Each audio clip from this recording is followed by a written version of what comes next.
Welcome to another edition of Life, Love, and Philosophy. This program is the sixth in a series of programs I'm doing on the great French wisdom writer Michel de Montaigne. Montaigne, like Emerson, was a great essayist. And among the essays I focused on so far in this series are the following. I focused on Montaigne's essays entitled On Education, on Books, and on the Art of Conversation. Today, I will zero in on two other essays by this famous 16th century writer. And those essays are entitled On Solitude, and the other one is entitled On Friendship. Montaigne, in his essay on friendship, sounds a lot like Aristotle. Aristotle distinguished between three main kinds of friendship. First, and I'm going now from the lowest to the highest, according to Aristotle. The lowest kind of friendship, according to Aristotle, he called friendships of utility. Again, friendships of utility. This would involve, for example, business partnerships, where people are not primarily attracted to each other's character, but rather to each other's practical usefulness. Moving up the scale, Aristotle designated another friendship, friendships of pleasure. Again, in this kind of friendship, people are not primarily attracted to the other person's character, but particular traits that the person may have. For example, someone may have a great sense of humor, and because of that, you like hanging out with that person. Or perhaps two people share a great interest in sports or classical music. So again, these friendships Aristotle called friendships of pleasure. And now, moving to the highest kind of friendship. Aristotle labeled this kind of friendship friendships of the spirit. And in this kind of friendship, people are primarily attracted to each other's character, to their integrity, for example, their kindness. And what do people give and get in such a friendship of spirit? Well, according to Aristotle, they give each other soul food. And what does that mean? Well, it means that each person has a spiritually uplifting influence on the other individual. And again, according to Aristotle, what each one gives and gets are example in the art of living well and living virtuously.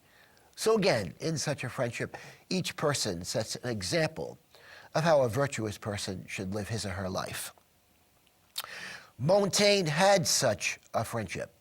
When he was in his 20s, he had a friendship with a young man who was slightly older than himself, a young man called Etienne de la Boetie. Unfortunately, this friendship only lasted about 4 years, because Montaigne's friend died in his early 30s. Montaigne tells us in his essays that even though he lived another 30 years, never again was he able to achieve such a great kind of friendship with any other individual. Again, a spiritual friendship with another individual. According to Montaigne, what made this friendship with Etienne, that was the man's first name, what made it so worthwhile? Well, Montaigne tells us it was honesty, affection, trust, and again, it had a spiritually elevating effect on him. According to Montaigne, in this friendship, each of them could reveal his innermost thoughts and feelings to the other, and each could be sure, each could be trusted not to reveal these intimacies to other people. According to Montaigne, how is this friendship different from what he calls everyday commonplace friendships. Well, let me give you Montaigne's own words. He says this: let no one put typical friendships in the category of the kind of friendship I had with Etienne. In these other friendships, in common everyday friendships, one goes forward prudently and with precaution. The knot is never so secure. Again, the knot is never so secure that one doesn't worry about it becoming undone. Montaigne, like so many writers who have written about friendship, claims that the highest kind of friendship is very rare. Again, his own words. What we commonly call friends are no more than acquaintances. More on the rareness of friendship. Montaigne tells a story about a young soldier who won a race on a splendid horse. And he was asked if he would part with that horse even for a kingdom. And the young man said, no, I would not part with this horse, even for a kingdom. But I would give up this horse for a true friend. In fact, his own words. He said, I would gladly part with him, meaning the horse, to gain a friend if I could find somebody worthy of such a fellowship. Montaigne comments, he was right to say, if I could find, for it is easy enough to find someone for a superficial acquaintance. But here, where a man commits himself from the depths of his heart, keeping nothing back, well, this is a very different kind of friendship than the typical one. According to Montaigne, how valuable is a really good friend? And again, his own words. Montaigne, as he often does, quotes a figure of antiquity, a writer from antiquity, whose name is Horace, who said this: so long as I am in my senses, I shall find nothing to compare with a pleasant friend. I shall find nothing to compare with a pleasant friend. Montaigne says real friendship is a spiritual thing, and the soul is purified by its practice. Those are his own words. Real friendship is a spiritual thing, and the soul is purified by its practice. What have some other writers said about friendship? Well, Henry Adams, a famous American writer who also taught at Harvard for many years, and wrote a very famous autobiography entitled The Education of Henry Adams, in talking about friendship, in his autobiography, says this, and I'm quoting Henry Adams: one friend in a lifetime is much. Two are many. Three are hardly possible. And the psychiatrist, M. Scott Peck, provides some illumination as to why perhaps friendship, real friendship, genuine friendship, the highest kind of friendship, is so rare. Psychiatrist Peck says this, and I'm quoting him: most people opt for lives of very limited honesty and openness and relative closeness, hiding themselves from the world. Again, according to psychiatrist M. Scott Peck, most people hide themselves from the world, basically through mask wearing, which we probably all do at one time or another. The great English writer, Charles Dickens, in his very famous novel entitled A Tale of Two Cities, A Tale of Two Cities, says this, and I'm quoting Charles Dickens: each of us is constituted to be that profound secret and mystery to every other human being. And Henry David Thoreau sounds a little like Dickens when he wrote, "We never exchange more than 3 words with a friend in our lifetime on that level to which our thoughts and feelings habitually rise." Ralph Waldo Emerson, on the subject of friendship, in his essay entitled On Friendship, wrote the following: "We walk alone in this world. Friends such as we desire are but dreams and fables." Of course, these thinkers are all referring to the highest kind of friendship. This does not mean that other kinds of friendship cannot be worthwhile, cannot be life enriching. So even if we never hit the jackpot, so to speak, and achieve the highest kind of friendship, nevertheless, other kinds of friendships can be fulfilling. Montaigne, referring to this idea, talks about a character of antiquity. I mentioned he often quotes people from ancient times who said this: "Meander of old," that's the man's name, "Meander of old called a man happy if he had met with only the shadow of a friend." Called a man happy if he had met with only the shadow of a friend. Montaigne addressed himself to the possibility of the highest kind of friendship existing between relatives.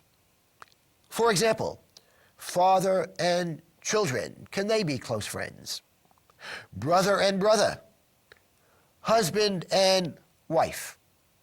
Let's take father and children first. Montaigne believed that the highest kind of friendship probably is not possible between a father and his children. Why not?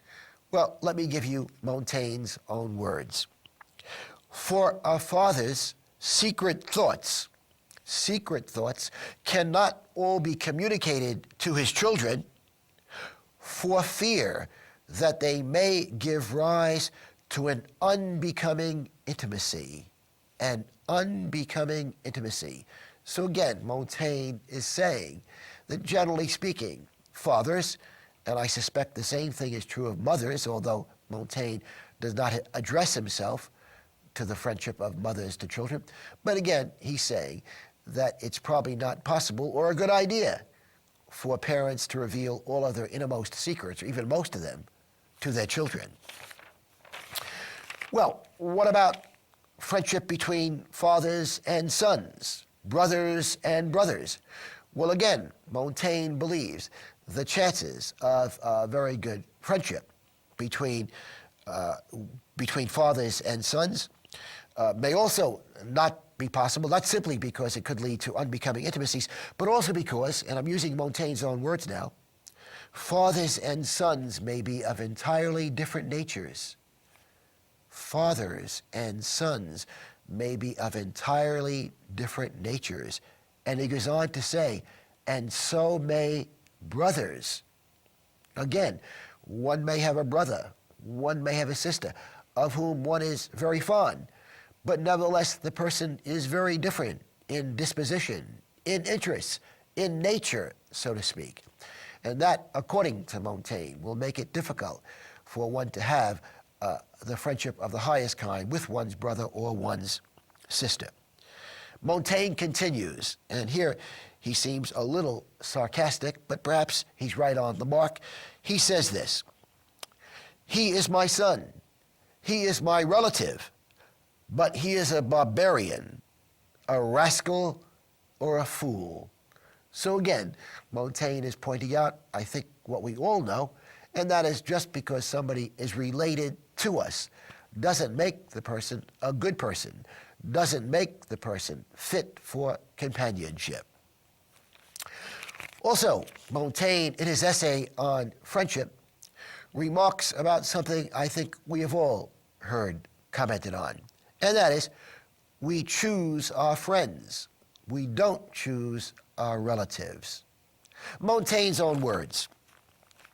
Moreover, in proportion as these friendships are imposed on us by obligation, there is less of our own choice and free will in them.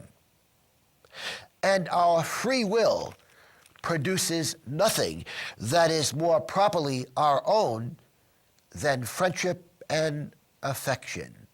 So again, he's saying we have to depend on our free will if we are going to cultivate affection towards somebody and a good friendship. And again, he's pointing out that we don't choose relatives the way in which we choose our friends.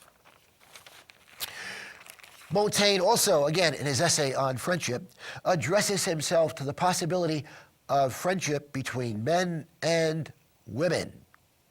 He's not very optimistic about such friendships. Why so? Well, Montaigne claimed that sexual desire is an obstacle to friendship. That's right. He believed. By the way, he was married to the same woman for more than 30 years. And prior to getting married, he certainly at least hints at, if not tells us in some of his essays, that he had quite a lot of sexual experiences with women. In any event, here are Montaigne's own words about the possibility of friendship between men and women. Affection that we feel for women is more active, hotter, and fiercer, but it is a reckless, fickle flame, wavering and changeable, a feverish fire, prone to flare up and down, and to die down. Whereas, in a very good friendship, on the other hand, there is a general and universal warmth, temperate, a constant and settled warmth, all gentleness and smoothness, with no roughness or sting about it. So again, Montaigne is suggesting that the sexual instinct can be fickle, and again, if we are primarily attracted to women by the sexual instinct, it might mean that our friendship with them could suffer, since, as he says, the sexual drive can be a fickle one. Well, what about marriage? What about marriage? Can men and women in marriage be good friends? I mentioned before, Montaigne was married to the same woman for approximately 30 years. He died, by the way, before her.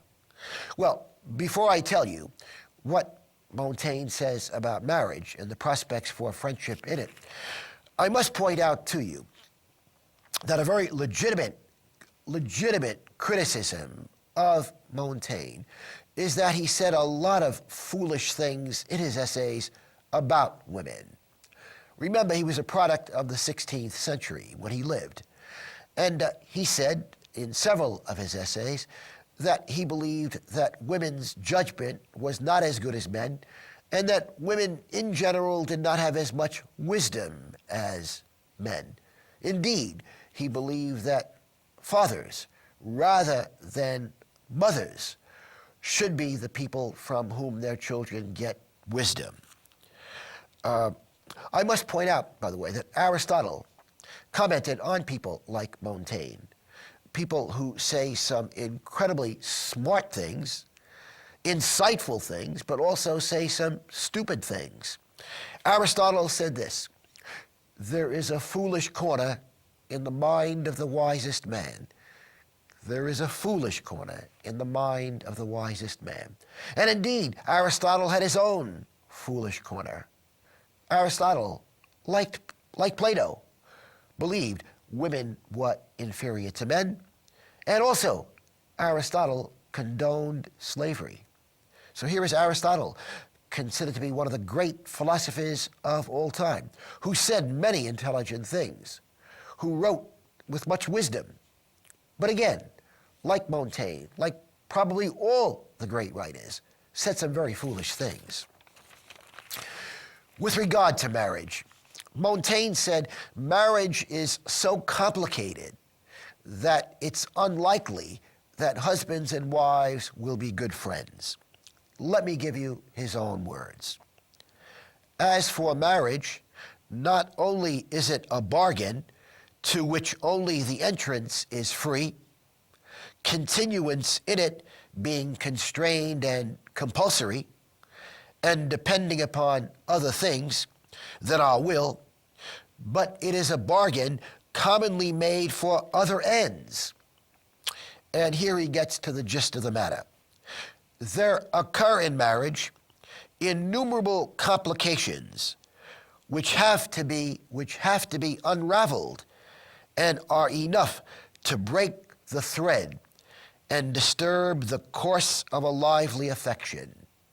Whereas in friendship, there is no business or traffic with anything but itself. What do you think? Again, Montaigne is suggesting in a good friendship between men, one man and another man.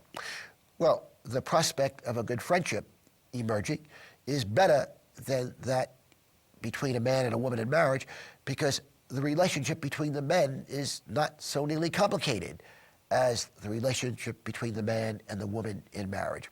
What do you think about that? You know, it's often been said that as people grow older in marriage, even though the sex drive may wane, two people may become very good friends, so that perhaps two married people in their 60s, 70s, 80s may be better friends than they've ever been, which would kind of contradict what Montaigne is saying. Again, what's your take on this? Do you agree or disagree with Montaigne that marriage is so complicated that it can have a deleterious effect on the prospects for friendship? And what kind of marriage did Montaigne have? Well, most scholars who have studied Montaigne's essays and his life claim that he probably did not have a particularly good marriage, even though, again, he stayed with his wife, or maybe I should say she stayed with him for approximately 30 years. By the way, there's some real tragedy in their marriage. His wife gave birth to 5 children, but only one survived infancy. There is a kind of friendship that can be very satisfying that Montaigne does not address himself to. I'm alluding to the kind of friendship that Jesus and Buddha were interested in. I'm alluding to the kind of friendship Mother Teresa and Gandhi and the humanitarian Albert Schweitzer were interested in. These people, again, Jesus and Mother Teresa and Gandhi, were not so much interested in a relationship, a friendship with a single individual, but rather were interested in making the world their friend. And how does one make the world one's friend? Well, in his autobiography, Gandhi says we can do it by kindness, by promoting justice in the world, by promoting compassion in the world, and by service to others. That by being of service to others, we are establishing a relationship with the world, and in a sense, making humanity our friend. Some people have found this kind of friendship more rewarding than a friendship with a single person. Anne Frank, in the very famous Diary of Anne Frank, I think provides some illumination here. This Jewish teenager wrote the following: "We can always give something to somebody, even if it's only kindness." And the singer Bob Dylan says in his autobiography that his grandma, who had just one leg, gave him this advice when he was a teenager. She said, "Bobby, be kind to everyone you meet, because everyone is fighting a very hard battle." And Kurt Vonnegut, one of my favorite 20th century writers. In a funny, serious book called God Bless You, Mr. Rosewater, sets up a scene whereby an adult is welcoming newborn babies into the world. And here's what he says to the babies. Hello, babies. Welcome to Earth. At the outside, you'll have about 100 years here. And you should know, here on Earth, it's generally warm in the summer, cold in the winter.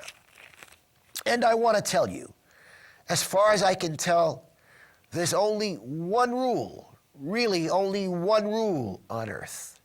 And it's this: God damn it, you've got to be kind. Again, those are Kurt Vonnegut's words. Since Montaigne believed that very good friendships are very rare, he believed it was very important for each of us to learn to cultivate an ability to enjoy one's own company. Which brings me to Montaigne's essay entitled Solitude. I see I'm running short on time, so next week I'll provide a lot of information, and I think you will enjoy hearing about his essay. In fact, I encourage you to read it. Again, go to Barnes & Noble, go to the library, get a collection of Montaigne's essays, and again, one of his most famous is entitled On Solitude. Montaigne believed that one really cannot live a fulfilling life, unless one can enjoy one's own company. But now, since we're approaching the end of the program, I'm looking at the clock now, I have only a few seconds left, I'd like to do what I usually do, and that is close with a quotation from Henry David Thoreau. In Walden, Thoreau's masterpiece, he penned the following words: "To affect the quality of the day, that is the highest of arts."